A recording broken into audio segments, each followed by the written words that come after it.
Bonjour, nous sommes heureux aux éditions 19 de vous accueillir pour une nouvelle capsule vidéo. Alors aujourd'hui on va parler d'un roman, un roman écrit par Geneviève Ouellette, que je sors de la bibliothèque, qui s'appelle La quête de Livia. Et La quête de Livia a été le premier roman sorti par les éditions 19. Et donc Geneviève Ouellette va venir nous parler tout de suite de ce roman. Bonjour Geneviève. Bonjour. Alors ça fait plaisir de t'accueillir.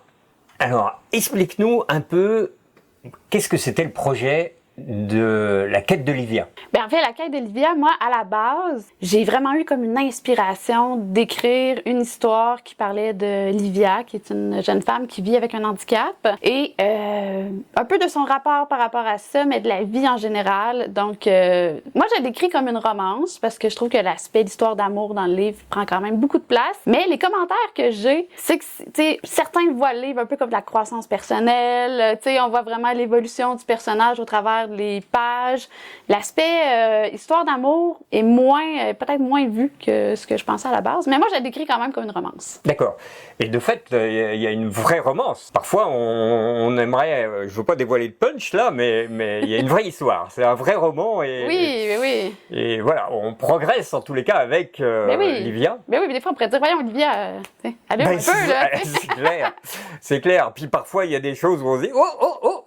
Voilà, on s'attend pas. Et mais qu'est-ce qui t'a vraiment amené à ça? À l'écriture, moi j'ai toujours aimé écrire. Premièrement, j'avais mis ça un peu de côté. Et pendant la pandémie, le fait d'avoir plus de temps, je me suis ramenée à cette passion-là que j'avais. Et j'ai eu un élan de créativité après un atelier d'écriture que j'ai fait à la bibliothèque d'Amos. Et j'ai résisté. Tu sais, il fallait comme créer un personnage, partir de la page blanche. Et j'ai longtemps résisté à parler de l'handicap, dans le fond, parce que je me disais, tu sais, je vis avec ça au quotidien. C'est pas original, mais l'idée me revenait dans ce personnage-là que je devais créer. Et à un moment donné, on dirait que les barrières se sont comme ouvertes et je me suis rendu compte que j'avais beaucoup d'émotions à écrire par rapport à cet handicap-là que je porte. Donc, ça a été vraiment mon cheminement vers l'écriture. Puis, tu sais, moi, je m'en cache pas, les premiers jets d'écriture ont été très personnels. Après ça, je me suis amusée à le transplanter à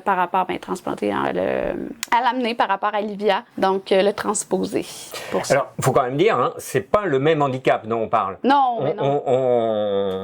Tu as un handicap visuel, mais pas le personnage. Elle a un autre handicap. Exactement. Donc voilà. Donc ça c'est intéressant.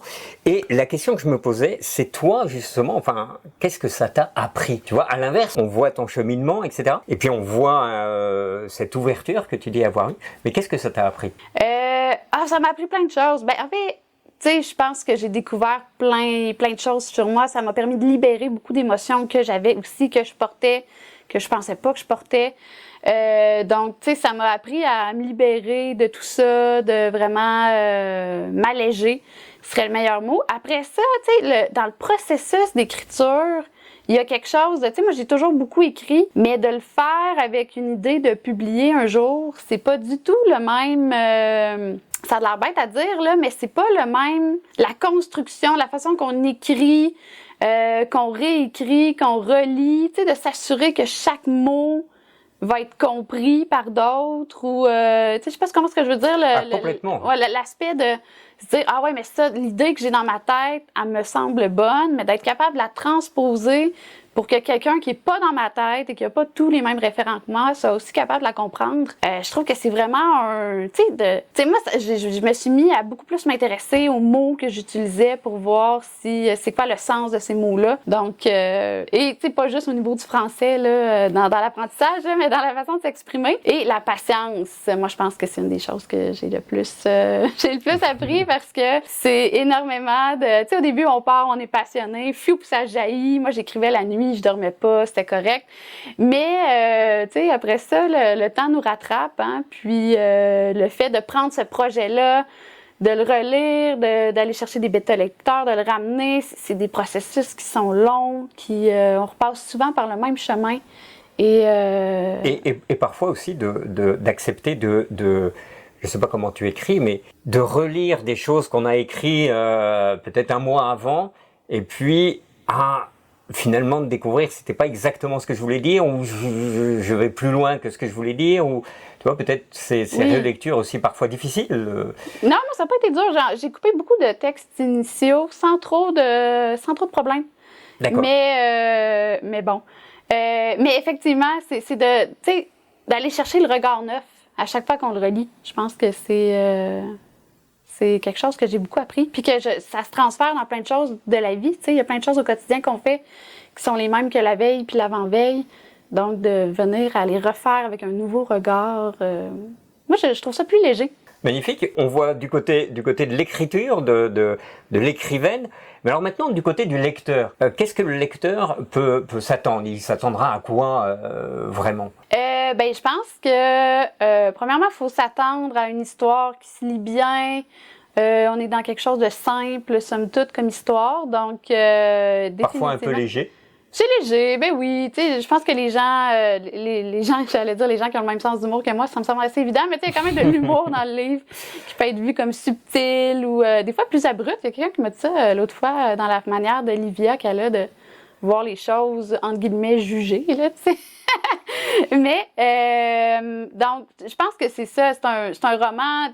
C'est une question que je trouve dure à répondre parce que je pense que moi, je l'ai écrit dans le but de se détendre, puis dans le but des fois, nous amener vers d'autres choses. Tu sais, il y a beaucoup de sensations dans le roman, puis je pense que des fois, ça peut venir ouvrir nos horizons à ça, mais... Justement, enfin, on a travaillé un peu ensemble en tant que maison d'édition, et justement, une des choses qui moi, m'a particulièrement marqué, c'est que je dirais qu'il y a plusieurs niveaux de lecture. Il y a un niveau, et d'ailleurs la réaction des lecteurs est un peu celle-ci, il y a un niveau vraiment romance, livre de vacances, et puis il y a un roman, et certains l'ont noté, effectivement un peu cheminement de vie dont tu as déjà parlé. Oui, effectivement. Puis c'est ça que je trouve plaisant du livre, parce que je pense qu'on peut... Moi, quand je l'ai relu, des fois, je l'ai revu à un autre niveau, justement, que, évidemment, c'est moi qui l'avais écrit, mais qui peut nous amener, tu sais. Puis sans devenir trop... tu sais, on s'entend que le roman est à la base un peu quétaine, c'est une histoire d'amour, c'est simpliste, mais je pense qu'il peut quand même avoir un regard plus profond à l'intérieur. Et je rajouterais, c'est vraiment un roman québécois. Ça se passe au Québec, et non, mais c'est très marqué, parce que géographiquement, c'est situé au Québec. Il y a des expressions québécoises. Donc c'est peut-être aussi, d'ailleurs... on pourrait conseiller à nos lecteurs que s'ils veulent découvrir la littérature québécoise, ben, c'est une bonne option. Ah oui, effectivement. C'est vraiment très québécois. Je suis d'accord, c'est très québécois. Et c'est une bonne chose. Un des points, c'est que, j'allais dire, avant de terminer cette entrevue, ben, c'est que justement, le roman ne tient pas tout seul. D'ailleurs, je vais représenter. En fait, il y a une petite étoile ici, c'est que il y a une suite. Exactement. Alors, ben, la suite est présentement dans mon ordi, donc ça l'avance bien. Et j'aimerais ça, ben, les éditions 19 aimeraient bien le publier au courant 2025. Donc voilà, donc c'est le temps d'acheter le livre pour justement se préparer à la suite, parce que bientôt la suite va arriver. Est-ce que tu aurais un mot de la fin? Non. Ok. Alors, on vous remercie de nous avoir écoutés. Comme, comme on va en prendre l'habitude, eh bien, vous pouvez cliquer sur le lien en dessous de la vidéo pour acheter le livre. Alors, vous remarquerez qu'il y a deux possibilités de liens. Vous pouvez soit acheter le lien en livre électronique, ou alors en livre papier, et du coup l'avoir avec vous. La quête de Livia, volume 1. Merci beaucoup. On est heureux de vous avoir accueilli aujourd'hui. Les éditions 19 sont heureux de vous avoir accueilli. Et merci beaucoup de nous avoir écoutés, et à bientôt. Au revoir.